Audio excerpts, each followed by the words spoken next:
हरे कृष्णा। भगवत गीता यथारूप अर्थ एवं तात्पर्य श्रील प्रभुपाद जी के द्वारा। श्रील प्रभुपाद जी की जय।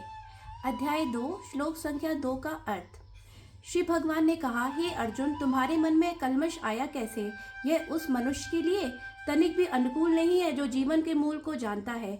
इससे उच्च लोक की नहीं अपितु अपयश की प्राप्ति होती है। तात्पर्य: भगवान परम सत्य की प्रकाष्ठा है। परम सत्य का बोध ज्ञान की 3 अवस्थाओं में होता है: ब्रह्म या निर्विशेष सर्वव्यापी चेतना, परमात्मा या भगवान का अंतर्यामी रूप जो समस्त जीवों के हृदय में है, तथा भगवान या श्री भगवान कृष्ण। श्रीमद् भागवतम में 1-2-11 परम सत्य की धारणा इस प्रकार बताई गई है।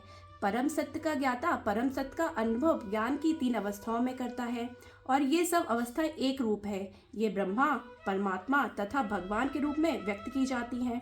इन 3 दिव्य पक्षों को सूर्य के दृष्टांत द्वारा समझाया जा सकता है, क्योंकि उसके भी 3 भिन्न भिन्न पक्ष होते हैं, जैसे धूप अर्थात चेतना, सूर्य की सतह अर्थात परमात्मा तथा सूर्यलोक स्वयं भगवान श्री कृष्ण। ब्रह्म संहिता में कहा गया है, ईश्वरा परमा कृष्णा सच्चिदानंद विग्रह अनादि आदिर गोविंद सर्व कारण कारणम। ऐसे अनेक पुरुष हैं जो भगवान के गुणों से युक्त हैं, किंतु कृष्ण परम है, क्योंकि उनसे बढ़कर कोई नहीं है। वे परम पुरुष हैं और उनका शरीर सच्चिदानंदमय है। वे आदि भगवान गोविंद हैं और समस्त कारणों के कारण हैं। ब्रह्म संहिता 5:1।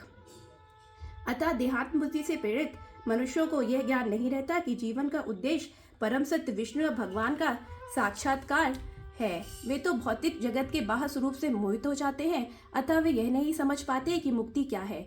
जिन पुरुषों को भौतिक बंधन से मुक्ति का कोई ज्ञान नहीं होता, वे अनार्य कहलाते हैं।